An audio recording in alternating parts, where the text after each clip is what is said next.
Hey y'all, welcome back to another video, and today we're reacting to some terrifying Snapchat stories. And I just dropped my mouse, so let's get right on into it. And if you haven't already, subscribe, because I make some fun videos. Self-plug, maybe. This all happened a few months ago, when I met Veronica at a mutual friend's house party. I ain't never trusted Veronica. We hit it off immediately, as a beer pong team. So she gave me her Snapchat, and we spent the next week exchanging videos. At first, it was casual, mostly memes and just videos of whatever we were doing at the time with goofy filters over it. Like, I sent Veronica a snap of me cooking breakfast and then slapped a psychedelic lens over my face that made me look like a hippie. Okay. After about a week, Veronica started sending me flirtier snaps. Nothing wild, just stuff like blowing me a kiss at the end of a video or using a heart emoji filter. I was vibing with that because Veronica was gorgeous. Dark hair, dark eyes, and slim. We'd probably exchanged 100 snaps before I saw the face in the background. I was laying on the couch playing Elden Ring when I received the snap. Who plays that game? Hey Troy, what do you think of my new earrings? Veronica asked in a video. She was sitting at her kitchen table with some kind of pirate filter on.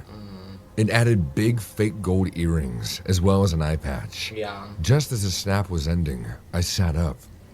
There was something in the background of the video in a shadowy way at the end of the kitchen. The snap was gone before I had a chance to think to screenshot it.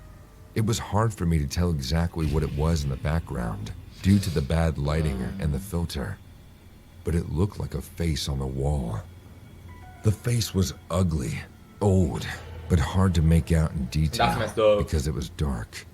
It was a man, completely bald, with thick, hard features and eyes that seemed to look right through you. His mouth was clenched shut. I thought there might even have been a red streak on his chin. I decided to snap Veronica back ASAP. I'm waiting for something juicy Hey, to happen. did you recently install a creepy portrait in your kitchen? I asked. Creepy dude was mean mugging me in your snap. I added an LOL filter and sent the message. Veronica got back to me immediately. Not sure what you're talking about, dudeski, she said while shooting a quick video tour of her kitchen. You're weird, but luckily you're cute.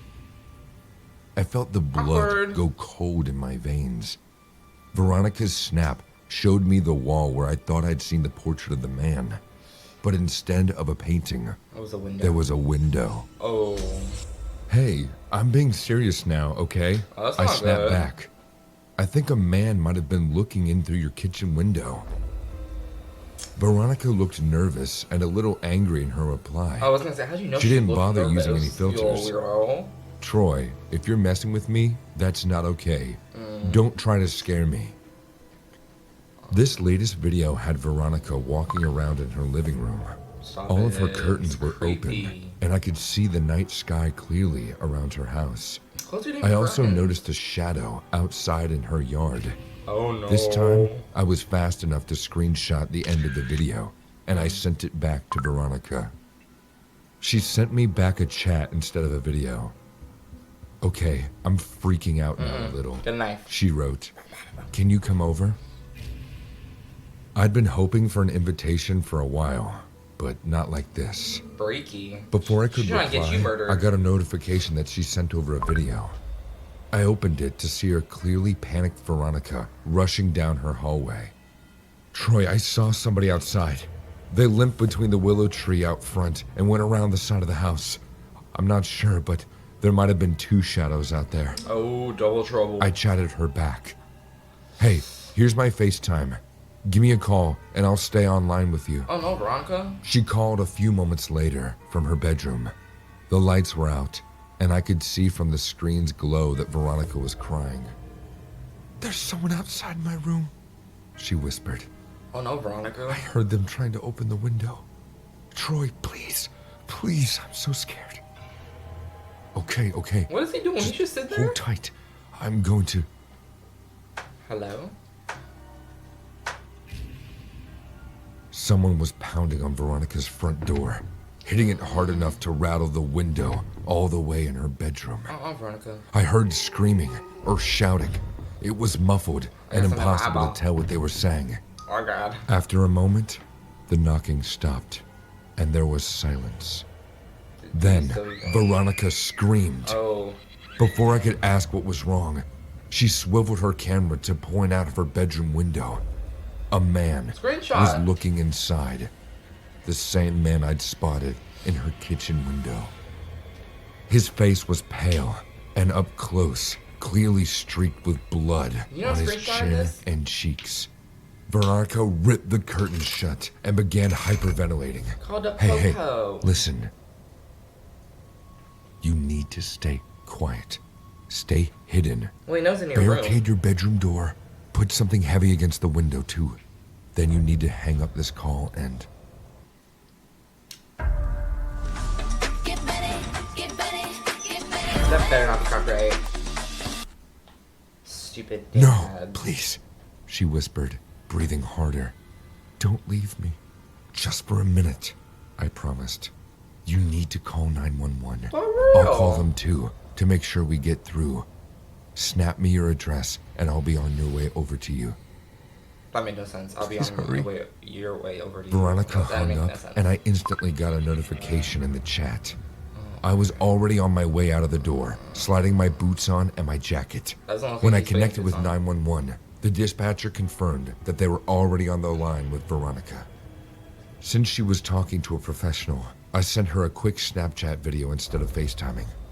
Hey, I'm on my way. So are the police. You'll be okay. Can you just text OMW on my way? The cops beat me to Veronica's house. There were 2 squad cars parked at the curb when I pulled into the driveway. There was also a dead man lying in the front yard. Did she kill him? He was face down in the grass, Team Veronica. an axe still embedded in his back near the top of his spine. As I got closer, I saw the man was bald and very pale. There was one officer standing near the corpse, talking into her radio, and 2 more at the front porch of the house, trying to calm Veronica down.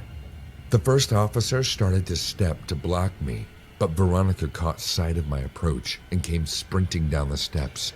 She jumped into my arms and clutched me tight, honestly, I'm rooting for them, y'all. sobbing so hard I couldn't make out what she was saying. I hugged her back, but my attention was on the body in the yard. I saw the first cop lean over to shine a light in its face.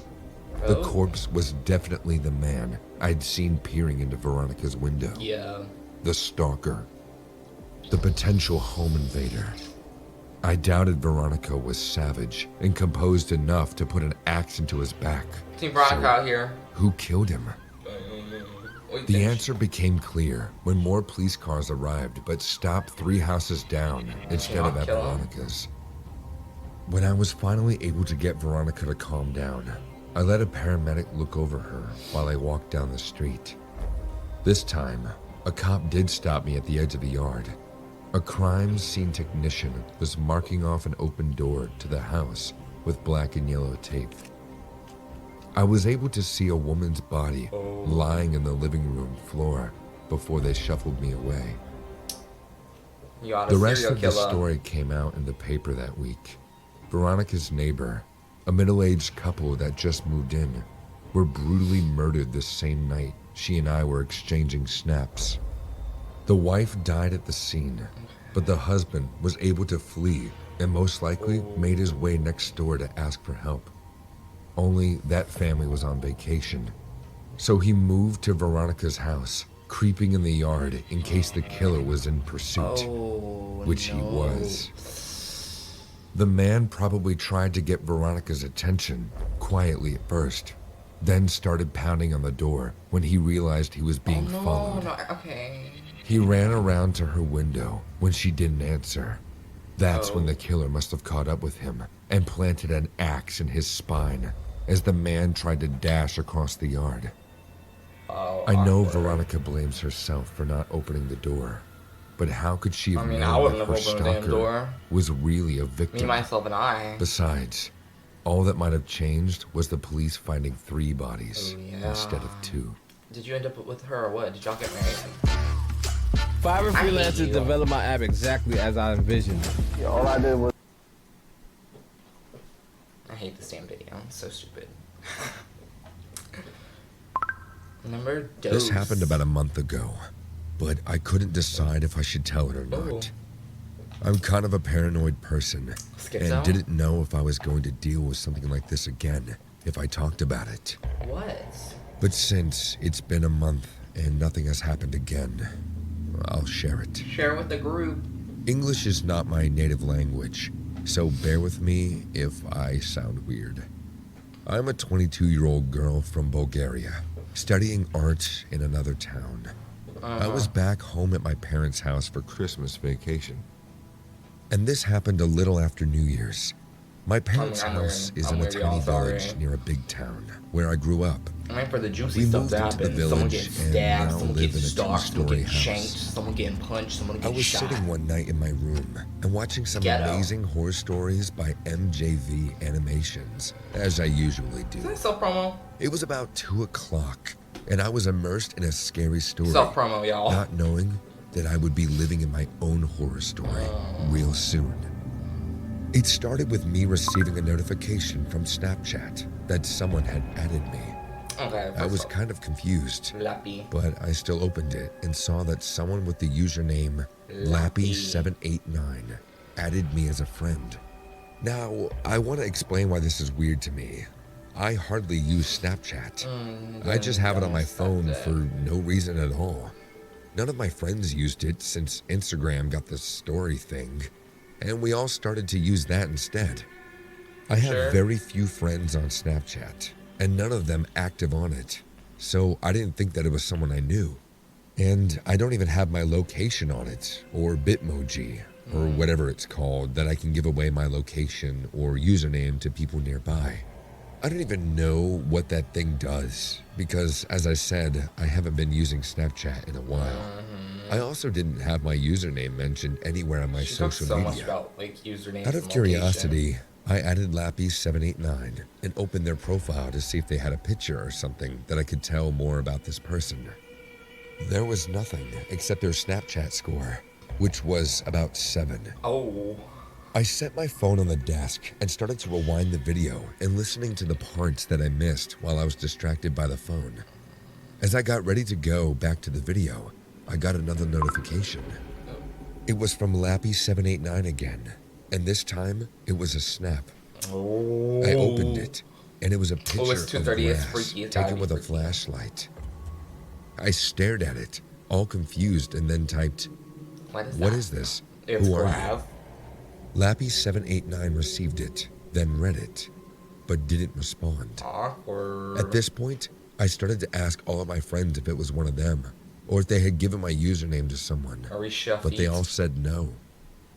A few seconds later, another snap came, and now it was a picture of what looked like a red tile. Curiosity took over me, and once again I texted, "This isn't funny. Who the hell are you?" Lappy789 saw my message, but didn't respond.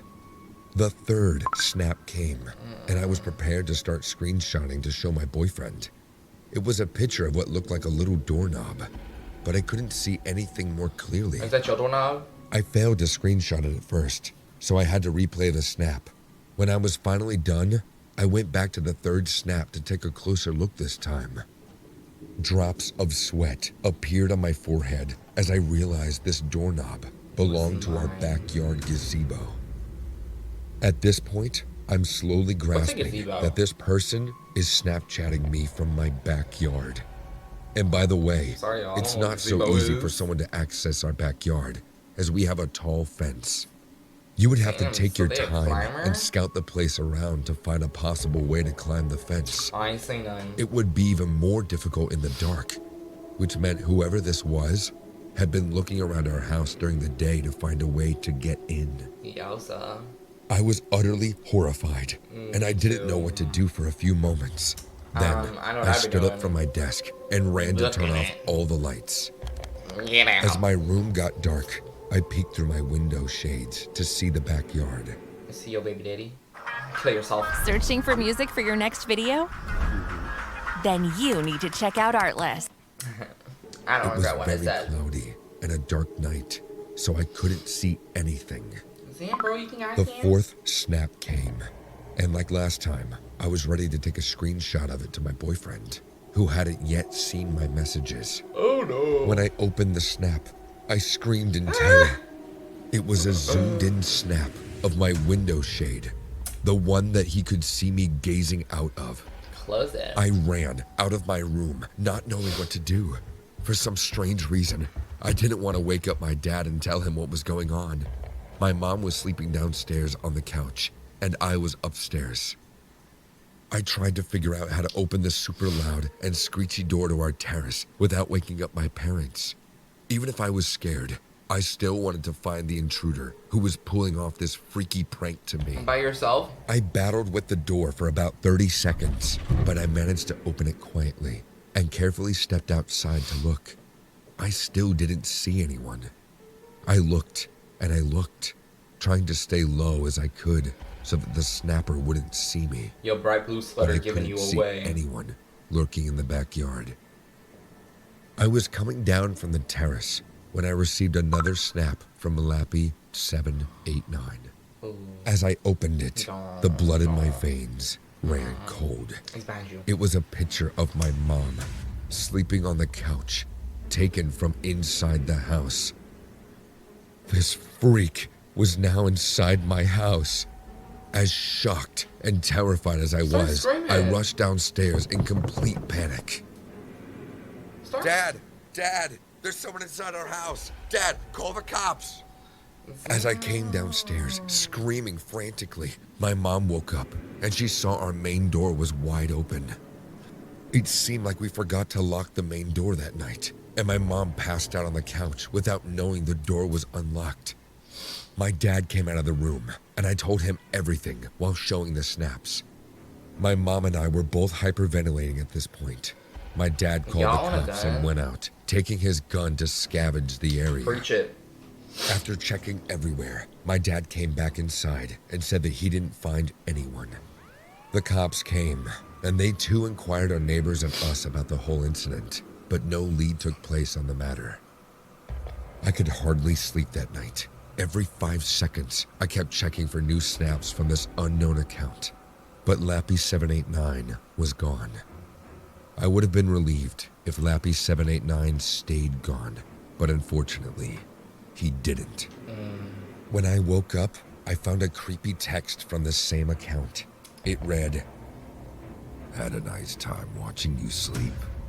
Can't wait to see you soon. See, Goodbye." that's where I would be putting my stuff in a box. I immediately blocked the to a account. whole new I've city, texted state. and called all my friends, begged them to confess if it was one of them, but they all said it wasn't them.